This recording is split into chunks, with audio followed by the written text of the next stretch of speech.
श्री गणेशाय नमः। श्री गुरुवे नमः।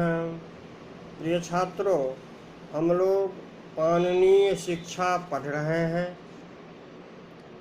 कारिका संख्या किंबा श्लोक संख्या 22।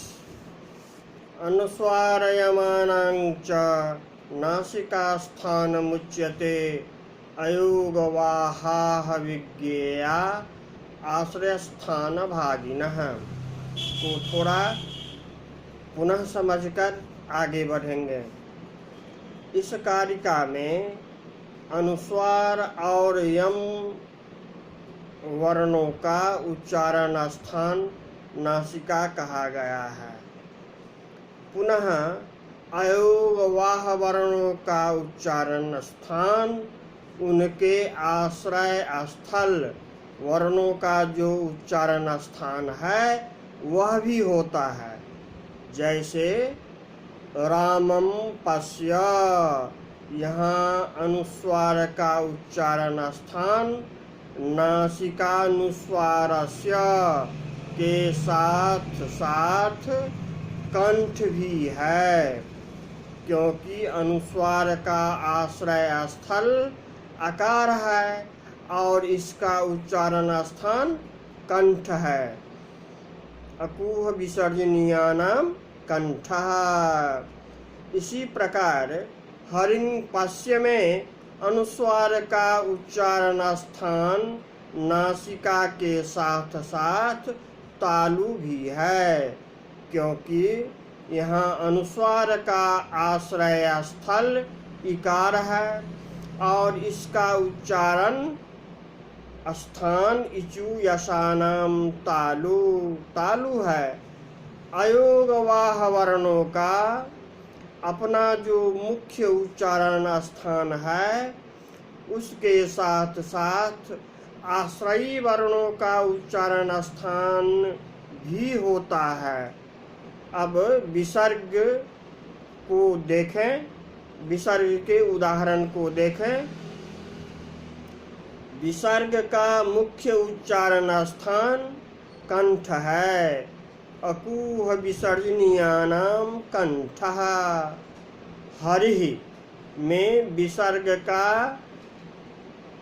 आश्रय स्थल इकार है और इसका उच्चारण स्थान, इकार का उच्चारण स्थान इचु यशानाम तालु है।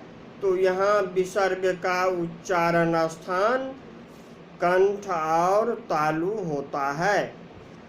अनुस्वार, विसर्ग और अयोगवाह अन्वर्थ संज्ञक हैं। अर्थानुसारी इनकी संज्ञा हुई है। अंग आह इत्यचः परौ अनुस्वार विसर्गों के रूप में अनुस्वार और विसर्ग को हम लोग जानते हैं। अच के ऊपर बिंदी लगाकर अनुस्वार और अच के आगे बिंदी द्वय लगाकर विसर्ग का व्यवहार करते हैं। अब इसके व्युत्पत्ति को देखते हैं। स्वरमनु प्रयुज्यते इति अनु पश्चात स्वर्यते इत्यनुस्वारः। अनुपूर्वकात् श्री शब्दोपतापयोः इति धातोः घञ् प्रत्ययः। अयं हि अनुस्वारः सर्वदा स्वरस्योपरि प्रयुज्यते। विसर्गः विसृज्यते वाक्यमनेनेति विसर्गः। विविधं वा सृज्यते स्वरूपः। सत्व शत्व शत्वोभावादिनेति अचः परवर्ती बिंदुद्वय रूपः विसर्गः। विपूर्वकात् सृज विसर्गे इति धातोः घञ् चोजोः को घृण्यतो इति कुत्वं विसर्गः इति। अयोगवाहाः न विद्यन्ते योगो येषां वर्णसमाम्नाये माहेश्वर सूत्रे ते अयोगाः वाहयन्ति कार्यं निर्वाहयन्ति ते वाहाः अयोगाश्च ते वाहाः अयोगवाहाः। अनुस्वार विसर्ग जिह्वामूलियोपाधमानीयाः चत्वारः वर्णाः।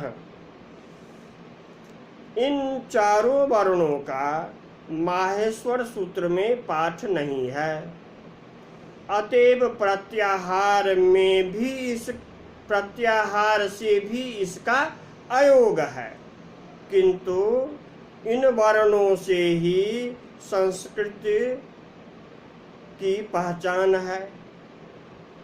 इन वर्णों का माहेश्वर सूत्र में पाठ नहीं होने पर भी पद संस्कार आदि कार्यों को ये वर्ण भली भांति संपन्न करते हैं। माहेश्वर सूत्र में पाठ नहीं होने से ये अयोगाः कहलाते हैं, किंतु प्रक्रिया कार्य संपन्न कराने से ये वाहाः भी हैं। इन दोनों को मिलाकर अयोगवाह के नाम से ये विख्यात हैं। इनकी अर्थानुसारिणी संज्ञा अयोगवाहाः है। हयावरट सूत्र के भाष्यानुसार अट प्रत्याहार में अयोगवाह वर्णों का एवं यम वर्णों का पाठ किया गया है, उपदेश किया गया है।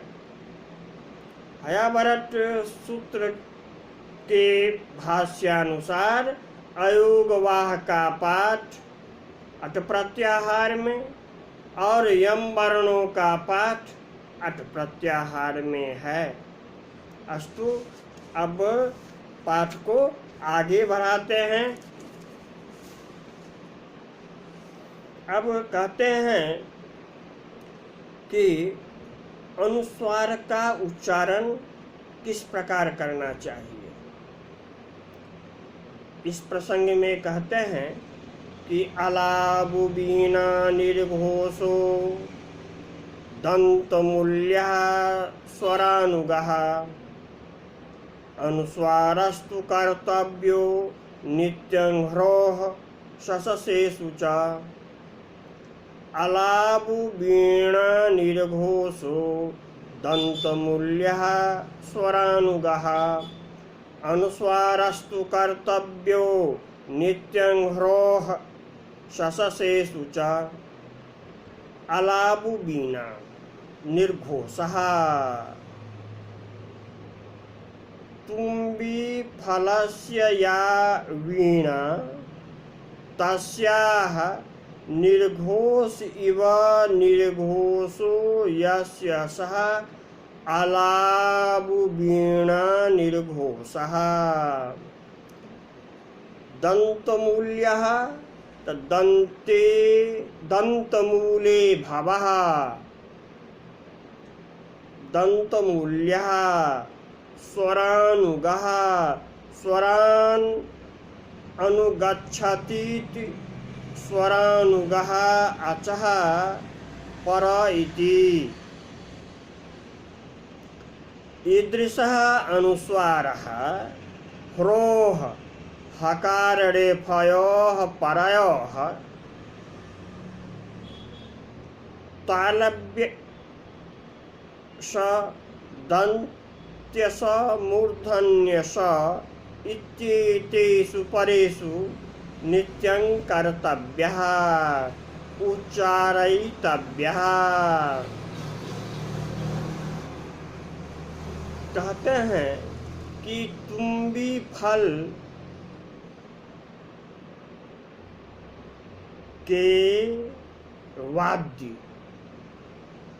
वीणा के समान निर्घोष वाले दंत मूल में उत्पन्न होने वाले स्वर के बाद अनुस्वार का ह, रेफ अथवा तालव्य स, मूर्धन्य स और दंत्य स उसके बाद में हो तो इसका नित्य अनुस्वार का उच्चारण करना चाहिए।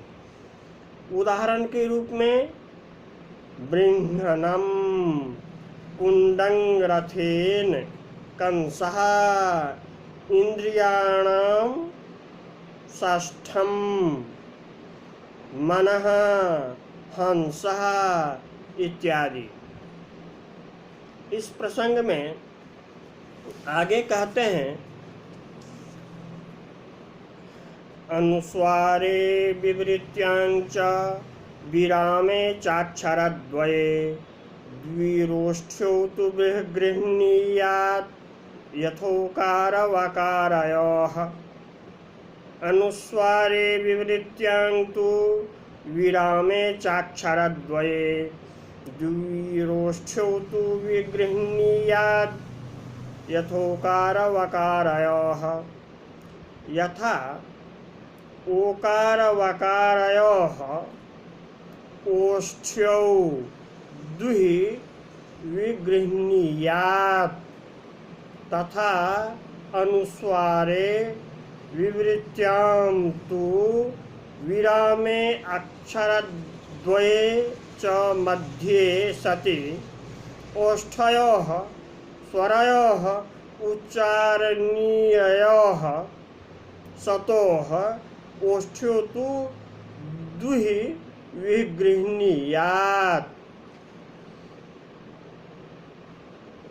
यथा वकारोकारयोः उच्चारणीययोः सतोः ओष्ठौ द्विवारं व्यापारयेत् तथा अनुस्वारे विवृतौ विरामे अक्षरद्वये च ओष्ठयोः स्वरयोर्मध्ये वर्तमाने सति तयोः ओष्ठयोः स्वरयोरुच्चारणीययोः सतोः ओष्ठौ द्विवारं व्यापारयेत्। जिस प्रकार वकार और ओकार के उच्चारण के लिए होठों को 2 बार स्पर्श करते हैं, उसी प्रकार अनुस्वार, विवृति, विराम और व्यंजनद्वय 2 ओष्ठ स्वर के बीच में आने पर उन 2 ओष्ठ स्वर के उच्चारण के लिए होठों को 2 बार स्पर्श व्यावृत करें। अब कहते हैं कि वर्णों का उच्चारण किस प्रकार करें। वर्णों का उच्चारण किस प्रकार से होना चाहिए, इसके प्रसंग में अगला पद्य कहते हैं कि व्याघ्री यथा हरेत पुत्रान् दंष्ट्राभ्यां न च पीडयेत् भीता पतन भेदाभ्यां तदवद वर्णान् प्रयोजयेत्। व्याघ्री यथा हरेत पुत्रान् दंष्ट्राभ्यां न च पीडयेत् भीता पतन भेदाभ्यां तदवद वर्णान् प्रयोजयेत्। पतन भेदाभ्यां भीता व्याघ्री पुत्रान् यथा दंष्ट्राभ्यां हरेत् न च पीडयेत् तद्वद वर्णान् प्रयोजयेत्। शावको मुखात् पतेत् इति शावकस्य चर्म छिद्रितं भवेत् इति च भीता व्याघ्रे यथा सावधानतया समुचितेन दन्तप्रयोगेन शावकान्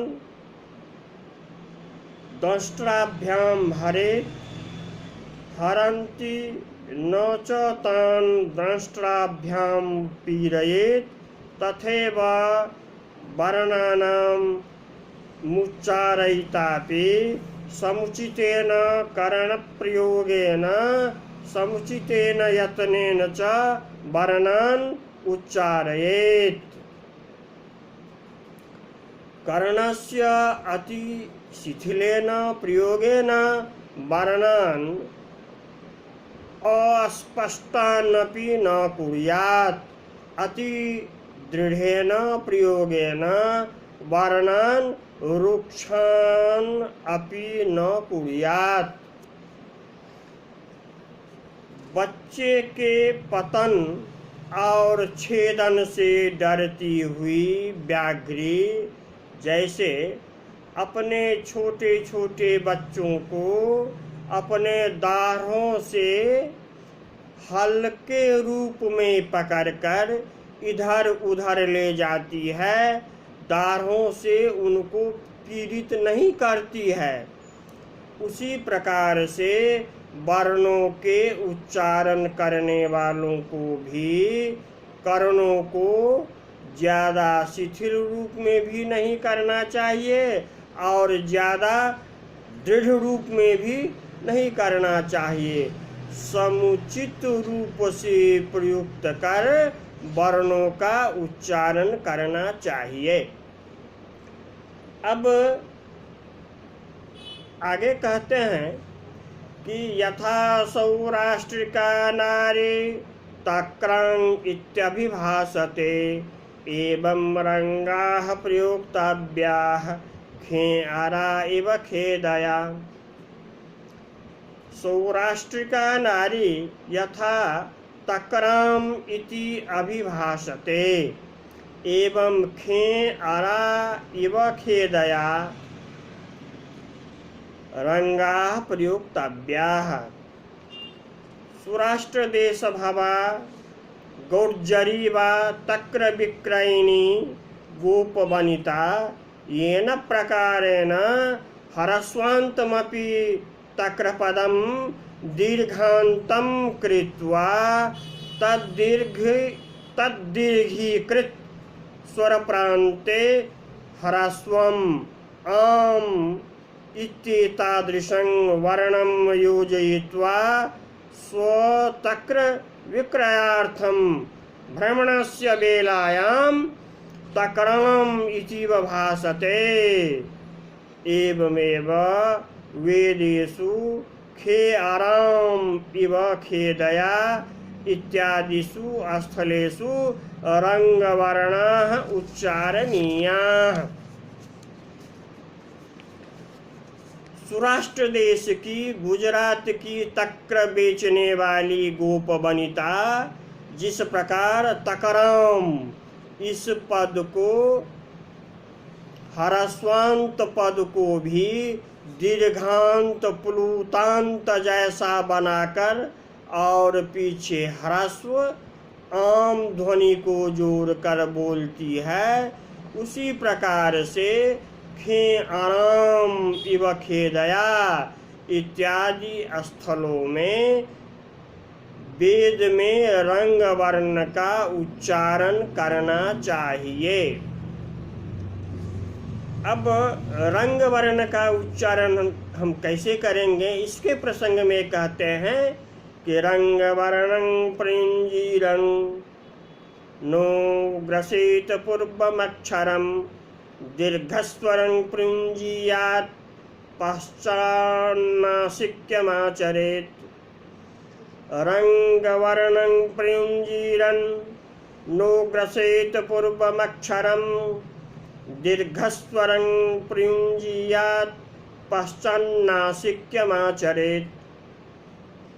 रंगवर्णं प्रुञ्जीरन् पूर्वम् अक्षरं नो ग्रसेत दीर्घस्वरं प्रुञ्जीयात् पश्चात् नासिक्यमाचरेत्।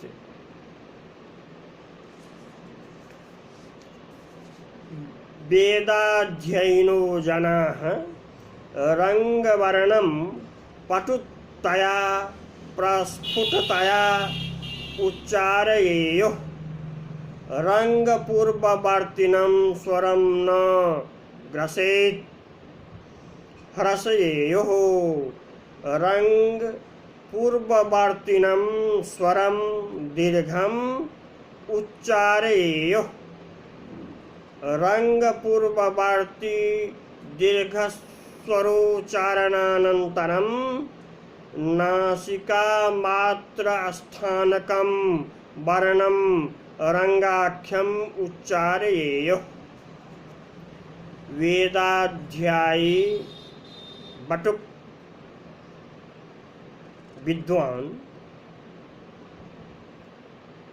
रंग वर्ण का कुशलता पूर्वक उच्चारण करे। रंग पूर्ववर्ती स्वर को ह्रस्व न बनावे, रंग पूर्ववर्ती स्वर को दीर्घ बोले और उस दीर्घ स्वर के बाद उसी के प्रांत में जोड़कर नासिका मात्रा स्थानक रंग वर्ण को उच्चारित करे। यही रंग वर्ण के उच्चारण के विषय में शिक्षाकार का कहना है। तो प्रिय छात्रों, आज का पाठ पूर्ण हुआ। जयतु भारतम, जयतु संस्कृतम।